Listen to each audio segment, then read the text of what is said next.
बिस्मिल्लाहिर्रहमानिर्रहीम। अस्सलामु अलैकुम वरहमतुल्लाहि वबरकातुहू। कंजूस की बीवी और जाली फ़कीर की कहानी।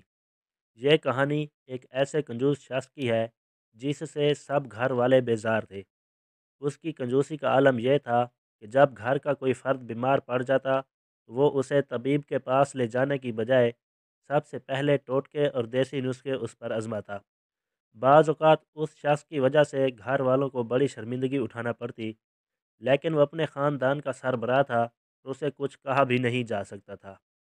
दोस्तों, वीडियो में आगे बढ़ने से पहले तमाम दोस्तों से गुजारिश है कि जिन्होंने अभी तक हमारा चैनल सब्सक्राइब नहीं किया तो सबसे पहले चैनल को सब्सक्राइब कर दें और वीडियो को लाइक और शेयर करना ना भूलें। उसे अपनी दौलत से इतना प्यार था कि वो पहले उसे एक लोहे के डब्बे में रखता और फिर उस डब्बे को लोहे के एक बड़े डब्बे में बंद करके चाबी को गले में लटका लेता।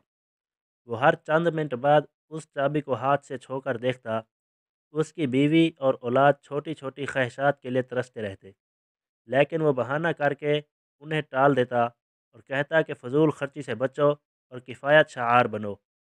वक्त गुजरता गया और जवानी पर बुढ़ापा गालिब आ गया, तो कंजूस को फ़िक्र लाहिक हुई कि ये सारी दौलत जो उसने ज़िंदगी भर जमा की है उसका क्या बनेगा। इस फ़िक्र ने बुढ़ापे में भी उसे बेचैन रखा। वो हर वक्त गमज़दा रहता। एक दिन उसकी मुलाकात एक बूढ़े से हुई जिसने एक दना फ़कीर का बहरूप भर रखा था। ये बूढ़ा दरअसल निहायत शातिर और ठग था। उसने किसी तरह कंजूस शख्स को अपनी चिकनी चपड़ी बातों से अपना अकीदतमंद बना लिया। तब उस कंजूस ने उसे अपनी दौलत और तमाम हालात बताए और बोला, बाबा, मेरी मौत के बाद ये सारी दौलत और माल ज़ाय हो जाएगा, जिसका गम मैं बर्दाश्त नहीं कर सकता। उस जाली फ़कीर ने कहा, बेटा, तुम्हारी दौलत हमारी दुआ से दुनिया में भी तुम्हारे काम आएगी और आखिरत में भी काम आएगी। तुम हमारा ये तवीज़ अपने सरमाए वाले डब्बे में रख लो और मरने पर अपने अहलो अयाल से वसीयत करके मरना कि तुम्हारे सरमाए वाले डब्बे को तुम्हारे साथ ही दफन कर दिया जाए। हमारे दिए हुए तवीज़ की बदौलत तुम्हारी दौलत अगली दुनिया में तुम्हारे साथ ही जाएगी,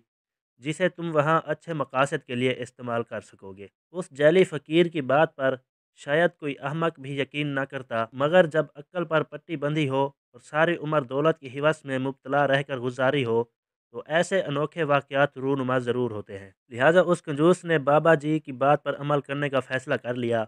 वो घर लौटा और अपनी बीवी के सामने वसीयत की कि मेरे मरने के बाद तुम बच्चों को लेकर अपने बाप के घर चली जाना और मेरी दौलत वाला डब्बा मेरे साथ दफना देना, ताकि मैं बाबा जी के तवीज़ की मदद से अगली दुनिया में तुम लोगों के लिए अच्छा बंदोबस्त कर सकूं। उसने बीवी से कसम उठवाई कि वो उसकी वसीयत पर हर्फ बहर्फ अमल करेगी। बीवी से ज़्यादा उस कंजूस से वाकिफ़ कौन था। उस औरत ने सारी ज़िंदगी अपनी शोहर को माल और दौलत की हिवस में मुब्तला पाया था और उसकी कंजूसी की आदत की वजह से अपनी जायज़ ख्वाहिशात भी पूरी नहीं कर सकती थी। वो समझ गई कि ये आदमी किसी के कहने में आकर अपनी मौत के बाद भी औलाद को उनके हक से महरूम रखना चाहता है। चुनाचा उसने वक्ती तौर पर खामोशी अख्तियार की और शोहर के कहने पर कसम खाई कि वो उसकी वसीयत पर अमल करेगी। चंद दिन गुजरे थे कि कज़ा आई और उस दौलत के पुजारी की रूह जिस्म से निकाल कर ले गई। कंजूस की मौत की खबर उस जाली फ़कीर तक भी पहुंची, जिसने घर पहुंचकर उसकी बीवी से कंजूस की वसीयत पूरी करने को कहा। बीवी फ़ौरन अंदर गई, कंजूस का वो डब्बा उठा लाई जिसमें उसने अपनी दौलत रखी हुई थी। वीडियो में आगे बढ़ने से पहले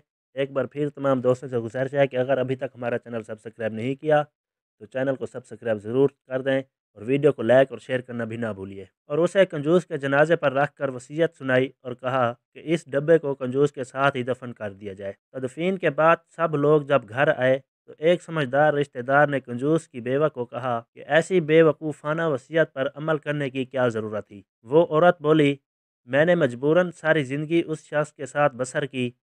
मैं उस शख्स की रग रग से वाकिफ़ हूँ और जिस वक्त उसने अपनी दौलत को साथ दफन करने की ख्वाहिश ज़ाहिर की तो मैंने अंदाज़ा लगा लिया था कि अगर मैंने उसे समझाने की कोशिश की तो ये मुझे अपने रास्ते से हटा देगा, लेकिन मैंने उसकी हामी भर ली। मैंने उसके डब्बे से सारी दौलत निकाल ली थी और जब वो जैली बाबा आया तो मैं समझ गई कि यह सारा खेल उसी का रचाया हुआ है। मैयत के साथ खाली डब्बा दफन करवा दिया है। आप कब्रिस्तान जाकर देखें, مجھے یقین ہے کہ وہ جیلی بابا دولت حاصل کرنے کے لیے ضرور قبر کھودنے آئے گا۔ وہ رشتہ دار چند گاؤں والوں کو لے کر قبرستان پہنچا تو وہاں واقعی جیلی بابا قبر کھودنے میں مصروف تھا، جسے انہوں نے پکڑ لیا اور تحصیلدار کے حوالے کر دیا تاکہ وہ اس ڈھونگی کو سزا دلوائے۔ دوستو، اس کہانی سے سبق یہ ملتا ہے، بعض اوقات کسی کی احمقانہ اور انتہائی فضول بات کو نہ صرف تحمل سے سننا بلکہ دکھاوے کی غرض سے اس پر عمل بھی کرنا پڑتا ہے۔ کسی بات پر فوری رد عمل اور غصے کا اظہار کرنے کی بجائے ذہانت اور عقل سے کام لے بہت سے نقصانات سے محفوظ رہ سکتے ہیں۔ دوستو، اگر ویڈیو اچھی لگی ہو ویڈیو کو لائک اور شیئر کر دیں اور چینل کو سبسکرائب کرنا نہ بھولیے۔